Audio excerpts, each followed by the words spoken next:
Come to you with your paper story, exclusive by your colleague Chris Wheeler. United Xavi talks, Barca legend in frame if Ten Hag is sacked. Craig, what do you understand from this is happening between Manchester United and Xavi?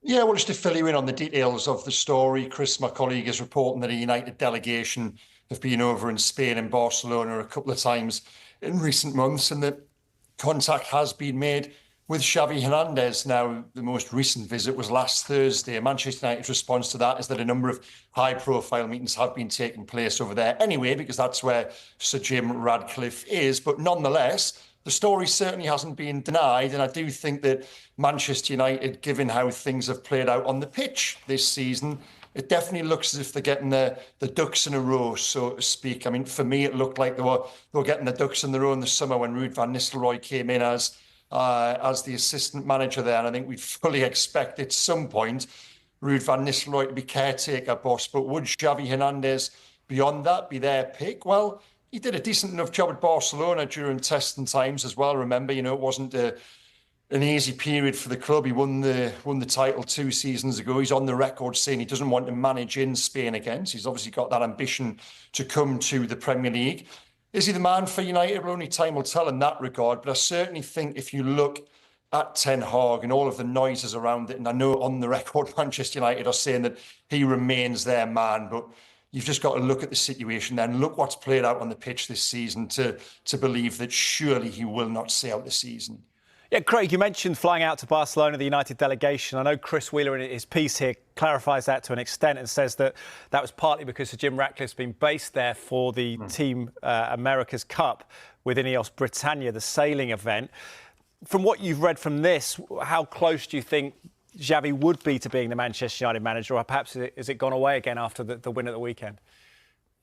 Well, no, it always depends on future results, doesn't it? Look, Manchester United hadn't won in 5 before Saturday. I think if they hadn't beaten Brentford, then, the calls for him to go. You can't go 6 without a victory as Manchester United manager. You look at the fixtures they've got coming up, and arguably, beyond the Chelsea game, they've got a favourable run there. But this Manchester United team and this Manchester United manager, what equals favourable? If anything, the games against the lesser sides are more tricky because you would have no confidence in them getting the results that perhaps should do. So, no, it'll come around again, Teddy. It'll become a much more pressing matter when results don't go the way they should, which I believe, is probably just around the corner. And to go back to that phrase I used, it just feels as if they're getting their ducks in the row for what I believe is the inevitable and will be a change of manager.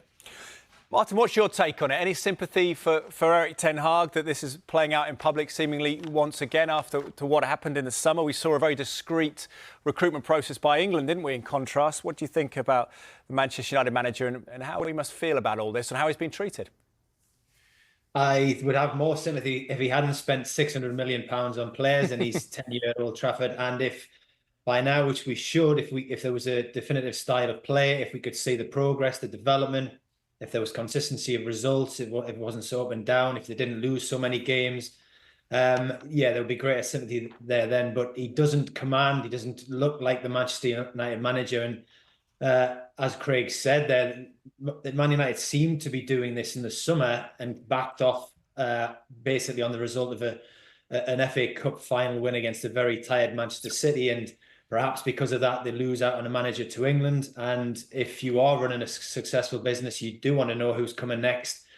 I think myself and Craig would be very surprised if Erik Ten Hag's there at the end of the season, so you have to have some people potentially lined up, and Xavi is available. He has a record of doing well in Barcelona in a difficult period. As to whether this is a too big a jump, I would say perhaps, having managed in Qatar and only done a couple of years in Barcelona, he may not have the depth of experience that Manchester United, this huge club, desires and needs. And we'll see where they do look, whether Ruud van Nistelrooy ends up in a short-term position there.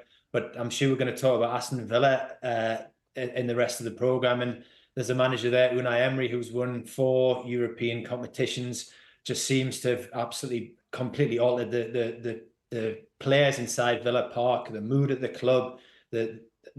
He's a manager that's won the Europa League. This is him in the Champions League. Nobody two and a half years ago said Aston Villa would be anywhere near this level, and he's done it. Very unassuming, makes all the players they've got better. I would say if I was in charge of Man United, why aren't we looking at Villa Park and knocking on their door for their manager should Eric Ten Hag leave? Yeah, would he be attracted to that or not? Which is the most attractive job at the moment? It's a bit of a debate, that one, isn't it? Let's go to the... Now, Mark and Rob, you looked into how Manchester United are still a bit of a mess, even since Ineos have taken over. We'll discuss the wider issues in a moment, but first on Sir Alex, Mark, £2 million a year saving when others are being let go. It seems like an obvious move if you take all the emotion out of it, or is it just a massive PR own goal given Fergie's legendary status at the club? Well, it's probably a bit of both. I mean, it's been a PR on goal and how it's been handled, but I think it's the right decision. I think, when he stepped down as manager in 2013, it was announced that he was going to be an ambassador on his £2 million a year role. And that was just a ridiculous waste of money at the time. And it still is because, Sir Alex Ferguson doesn't need to be paid £2 million a year to represent Man United, really. I mean, let's look at what happened to Arsene Wenger at Arsenal. Left straight away, no issues whatsoever. Jurgen Klopp at Liverpool, left straight away, no issues whatsoever. So why does Sir Alex Ferguson, despite all the success he brought to Man United, merit this £2 million a year retainer, basically? But that's Let me come back on that, because I think the two comparisons. Klopp has walked away from that job because he feels he's exhausted. Mm-hmm. So the idea that he would have some sort of ambassadorial role or stay connected to the club, he clearly wanted a clean break. And let's be honest, as much as Arsenal tried to dress it up, Wenger was sacked. So they're never going to keep Wenger around either. Whereas Fergie went out, they never wanted him to go. He went out as a Premier League winner. And they see him as being, somebody who has an added value. And look, you guys will know better than me that he's getting paid £2 million a year as an ambassadorial role. But is he not advising on players? Is he not still trying to sign? Well, if he is, Ronaldo, if he is advising and he has been, then again he deserves to have his money removed because they haven't signed many good players in the last 10 years and they've chosen pretty average managers. So if he's been involved in the decision-making process, then he hasn't earned his money. If he's not been involved in the decision-making process, then it's £2 million a year to shake hands and just say nice things about Man United. So again, I don't see the value. The cynic in me might suggest that the Glazers paid him £2 million a year so that it would not be off the books, and then it would make it less likely that he would criticise the Glazers once he's out of the club. So, Sir Matt Busby was kept on at United over the years, Bobby Charlton as well, in ambassadorial roles. I'm sure they were paid for it, but I think £2 million a year is excessive, considering, even without the redundancies recently, that obviously 250 people lost their jobs. £2 million a year, that could keep 20, 30, 40 people in work. It may still do. The savings on this may keep other people in jobs, or it could have kept other people in jobs. Now, I know people, I'm sure Rob does as well, that have left the club in recent weeks. They've been there over 20 years and they've been let go pretty ruthlessly, quickly without any kind of reason beyond the fact that they've been there a long time and they need to make cuts. So I think Sir Alex Ferguson leaving, the Cantona stuff for me is just nonsense. That's just a soundbite. It doesn't rip the soul out of the club. Sir Alex Ferguson hasn't been sacked. He's just been told you're not getting £2 million a year anymore at 82. He can still watch games. He can still entertain people there. They're never going to say to Sir Alex, yeah, you can come today, but it's going to cost you £100 for 2 tickets. That's never going to happen. So I think it's the right move, and it shows a bit of getting away from the sentimentality that United have kind of been hampered by in the last 10 years. It's so long since Sir Alex left, but everything refers back to Sir Alex. What would Sir Alex do? This, that, and the other. Well, the reason why United are probably struggling right now is because they're constantly banging on about what would Sir Alex have done. It's a different game. It's a different era. Pep Guardiola's shown that at Man City. Klopp has shown it at Liverpool. Now, Liverpool, I suppose, they were accused of maybe 20, 25 years of, living in the past. And it took Klopp to arrive to get out of that. Well, United are still living in the past, but maybe the decision on Sir Alex Ferguson is the first sign that they're moving on from the past and they can start looking to the future, because the Sir Alex Ferguson days are not coming back. And that £2 million a year could be put to much better use than him just sitting in the director's box waving at people. Rob, do you think that having Fergie there every week, and when they're losing, there's a cut to the stands, there's Sir Alex sat alongside David Gill or, somebody else from a sort of bygone era, is that actually having a negative effect on each manager that has tried to succeed him in the last 10 years? And would it actually benefit them? The man, Eric Ten Hag, obviously the man in position at the moment, if he wasn't there all the time and there wasn't, as Oggy says, this sort of constant throwback to the glory days and this reference point who sat above you, facing a stand that's, named after him, and that constant sort of reminder of him being there? Or is it actually a useful commodity to have, a useful tool, to have someone with that experience, with those connections, so plugged into the club still on a weekly basis. Yeah, I mean, it's definitely a valid debate. I mean, I don't think that it's helped the managers that have come since Sir Alex Ferguson that he's been so present all the time. Now, I remember speaking to someone at United even before Sir Alex Ferguson left, that they were talking about the scenario about what would happen when Fergie retired, and the one thing that he had said that most people had said was there needs to be some kind of clean break. It can't just be that you have Fergie now hovering over everything else, because it's going to be difficult enough for anyone to take over after what Fergie did.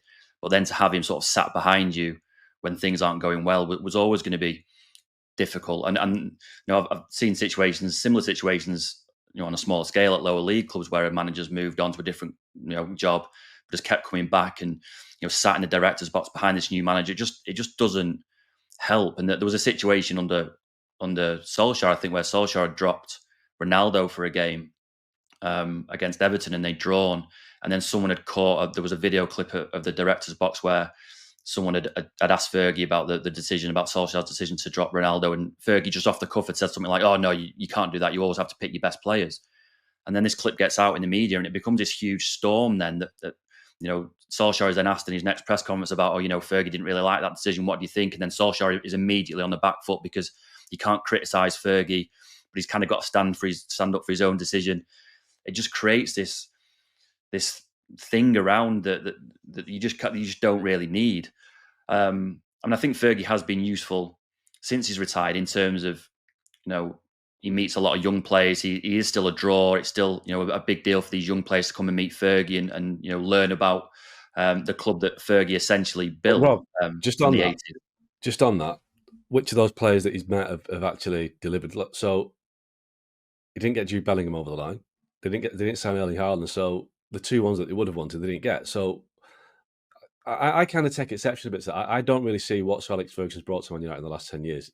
Don't get me wrong, he's been the most successful manager of the club's history, Premier League history maybe, but for the last 10, 12 years, he's brought no value to the club in terms of the modern day. He hasn't, his time is in the past.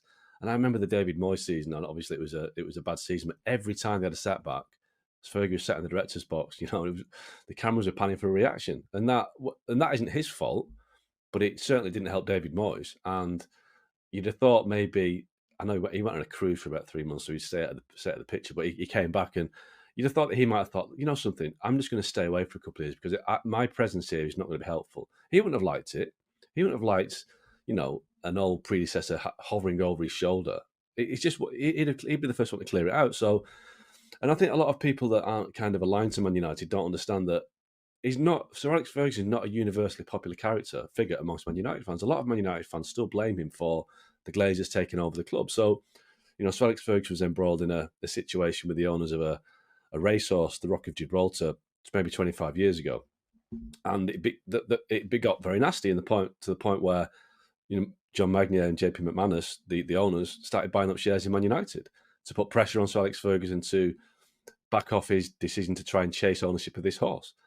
In the end, Magnier and McManus sold their shares to the Glazers, which helped the Glazers get over the line. So, but for Sir Alex Ferguson having invested in this horse or having this connection with this horse and these two Irish racehorse owners, the Glazers may never have become Man United's owners. And we know that Man United fans, to a man and a woman, do not like the Glazers. So Sir Alex Ferguson's legacy at Man United is a great one, but it's tainted by that. And I think a lot of fans will, certainly older fans will say that he opened the door for the Glazers to come in. So the fact that he's been getting £2 million a year from the Glazers since doesn't sit well with many people. So yes, a lot of fans are upset what they think is ripping the heart out of the club. But I think if they look beneath the surface, it's not really that, to be honest. He's still going to be at games, so I don't see an issue with it. You clearly can't stay on $2 million a year when you're making, people in the ticket office redundant, people who are on sort of 20, 25, 30 grand a year who have been there for 15 years. I mean, clearly to have Sir Alex Ferguson there on $2 million a year is unsustainable.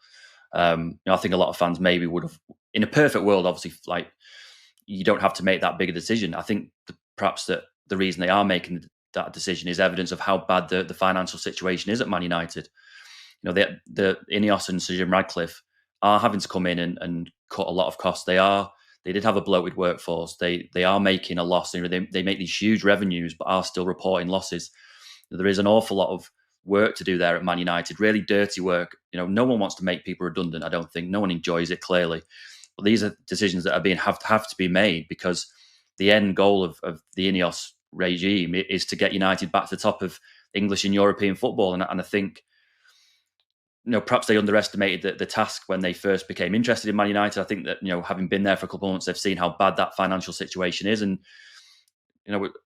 would it be nice for Fergie to sit there on an ambassadorial role for forever? Well, yeah, obviously. But these are just decisions that are having to be made now because of what's gone before. The situation at Man United is perhaps worse, particularly financially, than I think maybe a lot of fans realise. Now we've written Fergie off as a corporate shill. I did want to just slightly reframe that, though, on the back of what Mark just said about the sort of, quite right, the context about the Glazers and the Rock of Gibraltar.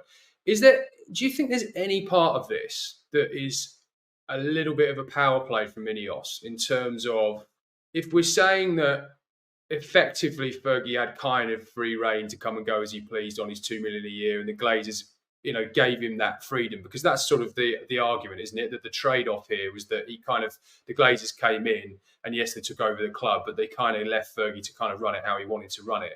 And that has maybe bled into the post-Fergie era, where he's still allowed to kind of have free reign at Old Trafford and to go where he wants to go and say what he wants to say.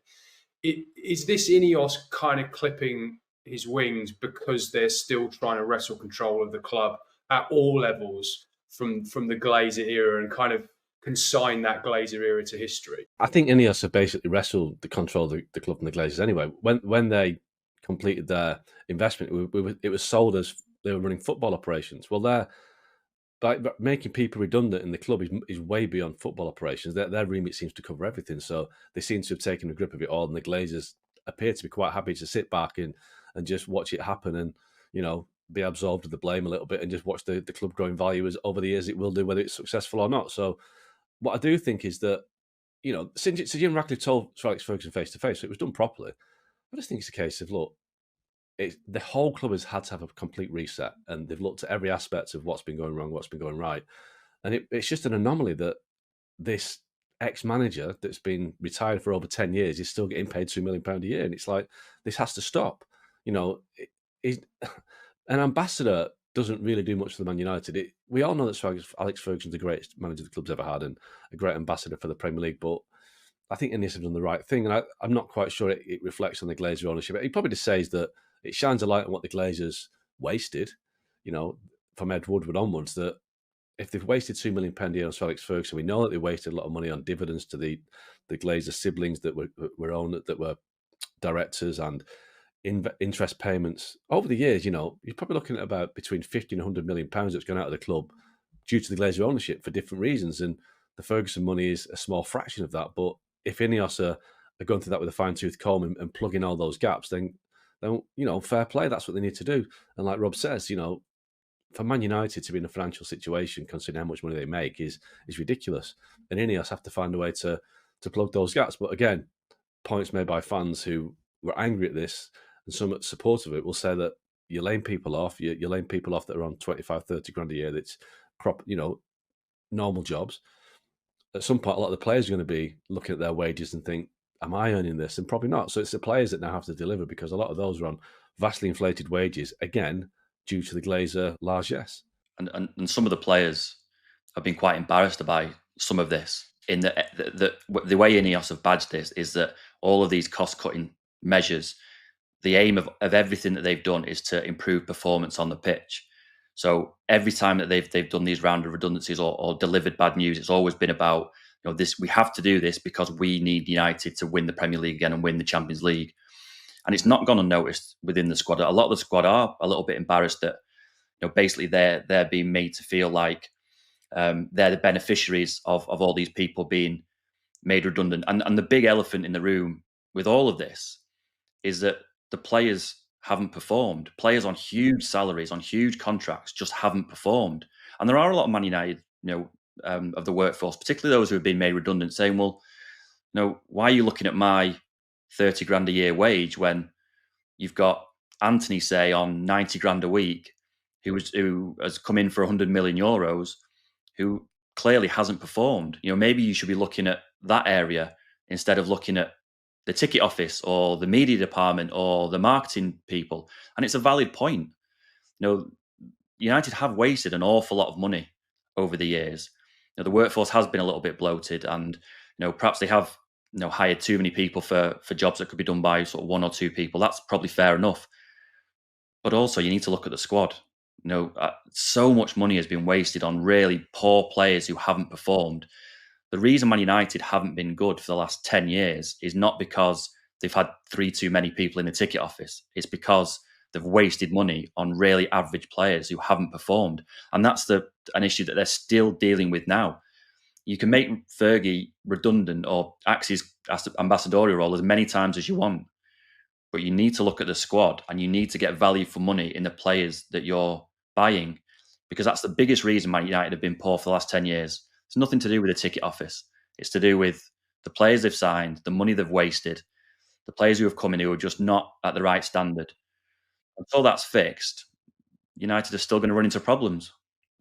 Former Barcelona boss Xavi holds Man United talks as pressure ramps up on Erik ten Hag, with 2 other managerial options named. Manchester United confidential. Xavi Hernandez is emerging as a potential target for Manchester United if the club decide to sack manager Erik ten Hag. Mailsport understands that intermediaries have made contact with the former Barcelona star twice in the last few months. A 4-man delegation led by Chief Executive Omar Barada flew out to Barcelona last Thursday, although United sources say that a number of high-level meetings have taken place in the Catalan capital recently because co-owner Sir Jim Ratcliffe has been there to support Ineos Britannia sailing team in their battle with New Zealand for the America's Cup. But it has also fueled speculation that Xavi could be a contender if Ten Hag is axed after 2.5 years in charge. Ten Hag's assistant, Ruud van Nistelrooy, would be an obvious short-term replacement, and Xavi has also made it clear that he doesn't want to coach in Spain again. United sources maintain that Ten Hag remains their manager, and the club have no plans to make a change as he prepares to face Fenerbahce in the Europa League on Thursday. United declined to comment on Tuesday, saying they refuse to engage in speculation over the manager's future. The Dutchman has endured a difficult start to the season after keeping his job in the summer during a summit meeting with Ineos executives in Ibiza, after United's minority owners spoke to a number of potential replacements around the FA Cup final, with Thomas Tuchel signing a contract to become the next England boss on October 8th, 2 days before Gareth Southgate ruled himself out of a return to the dugout for another year. The field would be even narrower if United axe Ten Hag now. Besides Xavi, Sporting Lisbon coach Ruben Amorim and former Borussia Dortmund boss Edin Terzic could come into contention. Man United explained second Sir Alex Ferguson absence after brutal Sir Jim Ratcliffe axe. Sir Alex Ferguson missed Manchester United's win over Brentford at the weekend and is now expected to be absent from the Europa League clash against Fenerbahce on Thursday. Sir Alex Ferguson is expected to miss a second match in succession after seeing his contract as a club ambassador torn up. The Manchester United legend was informed his £2 million a year deal would be brought to an end come the close of the season as Sir Jim Ratcliffe continued cost-cutting measures across the club. The 82-year-old Scot is widely regarded as the club's greatest manager after claiming 38 trophies in his 26-year spell in the hot seat and became a global ambassador for the club soon after stepping down in 2013. Ferguson was told the news in a face-to-face meeting with Ratcliffe, and talks over the termination of his ambassadorial deal were amicable. He and other members of the club's football board are no longer allowed to visit the side's dressing room. After missing the Red Devils' win over Brentford at the weekend in the aftermath of the news to attend Celtic vs Aberdeen, a prior engagement, Ferguson will also miss the clash against Fenerbahce. The veteran will not make the trip to Turkey where ex-United boss Jose Mourinho awaits. The Mail reports there is nothing malicious to Ferguson's absences, however. It is not uncommon for the United stalwart to miss away trips. It was highlighted that the former manager did not travel to Porto for United's last Europa League match earlier this month. Ferguson has also only watched one of the club's away matches in the Premier League this season, when he made the trip to Villa Park. Current United boss Erik ten Hag paid tribute to Ferguson when he was asked about the decision to axe Ferguson from his role. The Dutchman believes it will have an impact on the club but maintains he believes the ex-Aberdeen boss will still be available for advice. Of course it has an impact on us. Sir Alex is Manchester United. He built United to where the club is now and it impacts us, said Ten Hag last week. But on the other side, we know and Sir Alex knows what he wants. He wants to see a winning Manchester United and I'm sure he's always available for any advice and we will need him. Now and then we have good contact. I would say, once in half a year I meet formally with him, but also of course, informally, around games.